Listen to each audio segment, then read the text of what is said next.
홀로코스트, 나치의 생체 실험. 5. 뉘른베르크 의사재판. 맹겔레가 보다 유명해진 것은 전쟁이 끝난 후의 이야기가 전설이기 때문이다. 생체 실험 등으로 악명을 높인 카를 브란트나 카를 게프하르트 등은 체포되어 뉘른베르크 의사재판에서 교수형으로 처형되었지만 맹겔레는 운 좋게 빠져나갔다. 우선 그의 도주 과정이 마치 소설과 다름없다. 그는 가장 중요한 전범 체포 리스트에 올랐는데 미군에 잡혀 포로가 되었다. 그런데 그에 대한 기소장이 수용 캠프에 도착하지 않아 석방되었고 고향인 군츠베르그로 돌아갔다. 이는 그가 다른 SS와 달리 문신을 하지 않았고 아우슈비츠를 나온 후 6주간 국방군 병원으로 들어가 잠시 군의관 행세를 했으므로 어느 누구도 SS 장교라고 생각하지 않았기 때문이다.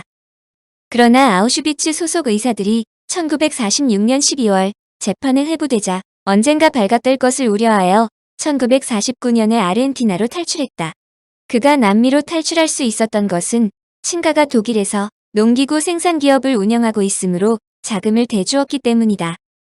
이후 파라과이, 브라질 등을 전전하면서 산부인과 의사로 활약했는데 놀라운 것은 남아메리카에서도 자신이 흥미있는 의학 실험을 멈추지 않았다고 한다. 특히 1960년대 초반 독일인들의 정착촌인 칸디도 고도이를 정기적으로 방문해 여성들을 대상으로 의료행위도 당당하게 했다고 전해진다.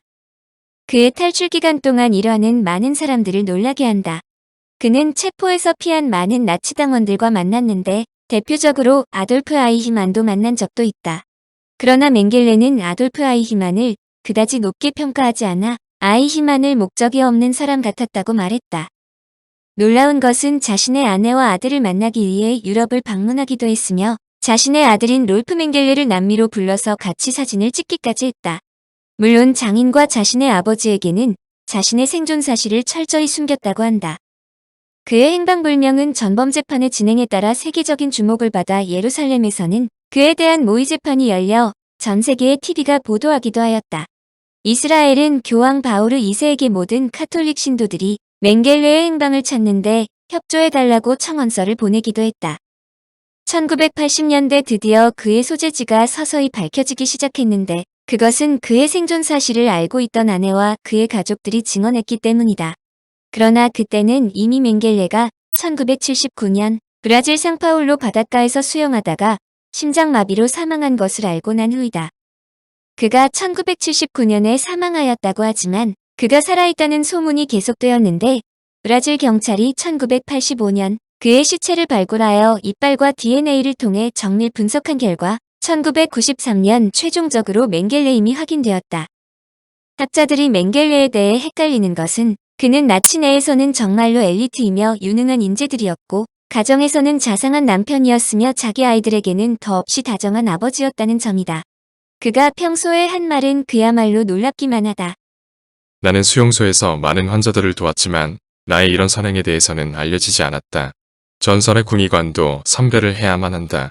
그것은 불가피한 수술의 우선순위를 정하고 이를 통해서 부상자들의 생과사를 결정해야 하기 때문이다. 아우슈비츠에서는 노동력이 있는 사람을 골라내기 위해서 선별 작업을 했다. 어느 나라이든 전시에는 그 나라의 위험이 되는 인사들, 퇴업 혐의를 받는 외국인들, 스파이 활동을 하는 것으로 보이는 쓸모없는 인간들, 매춘부, 집시와 직업적 범죄자들을 수용할 수 있는 시설을 운영하는 것이 불가피하다. 그는 1977년 즉 사망하기 2년 전에 자신의 아들인 롤프에게 다음과 같은 글을 보냈다. 나의 유일한 아들아, 나에 관해서 쓴 내용을 내가 어느 정도 믿고 있다는 이야기는 하지 말아다요. 내 어머니에게 맹세컨대 나는 결코 누군가에게 해를 끼친 적이 없다. 사실 그에 대해서 다소 긍정적인 다음과 같은 평가도 있는 것은 사실이다. 어떻게 맹겔레가 단독으로 그렇게 많은 사람들을 죽일 수 있다고 할 수 있을까? 실제로 그는 아우슈비츠에서 많은 사람들의 생명을 구해냈다. 그가 했다고 지적하는 비난하는 행위를 맹겔레는 하지 않았다. 그는 살아남을 사람과 죽을 사람을 선별하기 위해 그곳에 있었다. 목숨을 부지하기 위해 그가 그 일을 하지 않았을까? 아우슈비츠에서 맹겔레와 함께 근무했고 1947년 뉘른베르크 의사재판에서 무죄 판결로 석방된 한스 뮤니 박사는 다음과 같이 말했다. 내가 아우슈비츠에서 알게 되었던 모든 친위대원들 중에서 그는 다른 사람들보다 훨씬 인간적인 사람이었다.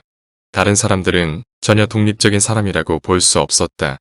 그들은 다만 명령을 받는 사람들일 뿐이었는데 그들은 아우슈비츠에서 민족과 조국을 위해 자신의 의무를 수행할 수밖에 없다며 이를 위안으로 삼고 있었다.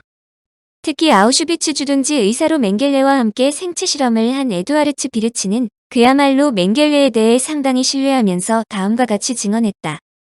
그는 종종 매우 어려운 조건에서도 그에게 부여된 모든 임무를 신중하고 끈기 있게 열과 성을 다하여 그의 상관이 확실히 만족할 수 있도록 수행해냈으며 모든 상황에 대처할 능력이 있음을 보여주었다.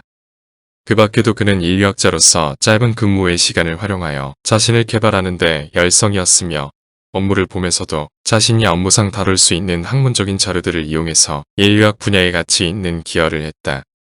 한편 그의 부인인 이레네는 매우 심오한 말로 그를 평했다. 그의 야심이 그를 망쳐놓았다. 나는 요제프 맹겔레를 매우 정직하고 예의 바르고 양심적이고 매우 매력적이고 세련되고 재미있는 사람으로만 알고 있었다.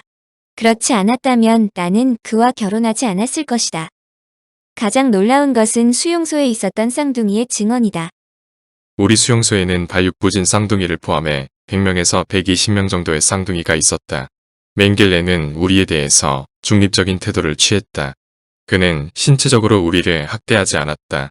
그는 우리를 검사했고 우리는 여러 가지 움직임을 취해야 했다. 그의 조수들이 다른 검사들을 했었고 맹겔레는 우리에게 주사를 놓지 않았다. 맹겔레에 대한 반대 증언이 상당히 과장되어 있다는 것을 보여주는 한 단편임은 분명하다. 그의 아들 롤프의 이야기도 알려진다. 내 아버지 요제프 맹겔레는 내게 있어 언제나 동부 전선에서 전사한 전쟁 영웅이었다. 그는 교양 있는 사람으로 그리스어와 라틴어에 정통했다. 하지만 이제 그는 아우슈비츠의 의사로 드러났다. 이런 사실이 내게 엄청난 영향을 미쳤다. 요제프 맹겔레의 아들이라는 사실이 그렇게 좋은 건 아니었다. 그는 훌륭한 전제 조건을 갖추고 있었다. 그의 앞에는 무궁한 가능성들이 놓여 있었다. 특히 그가 이런 가능성들을 놓쳐버린 것이 내게는 무척 가슴 아프다. 그는 자신의 삶을 내팽개쳐버렸다. 흥미있는 것은 아우슈비츠 수용소의 간호사 베라 알렉산더의 증언이다. 화물 전용 플랫폼에서 그는 한마디도 하지 않았고 어떤 아리아를 조용히 휘파람으로 불고 있었다. 그는 마치 오케스트라를 지휘하듯이 오른쪽과 왼쪽 또 오른쪽과 왼쪽을 번갈아 가리키며 선별 작업을 하고 있었다. 그는 친절한 수용소 의사였다. 그 당시에 나는 그의 본래 정체를 알지 못했다. 쌍둥이가 맹겔레에게 큰 우대를 받았다는 것은 아우슈비츠 수용소에서 살아난 쌍둥이 에바 쿠파스의 다음 말로도 알 수 있다. 우리 쌍둥이 형제는 어머니와 같이 독가스실로 가고 있던 중이었다. 그때 갑자기 어머니가 얘들아, 어서 독일인들에게로 돌아가거라. 그들이 쌍둥이를 찾고 있는 그곳으로 돌아가라고 말씀하셨다.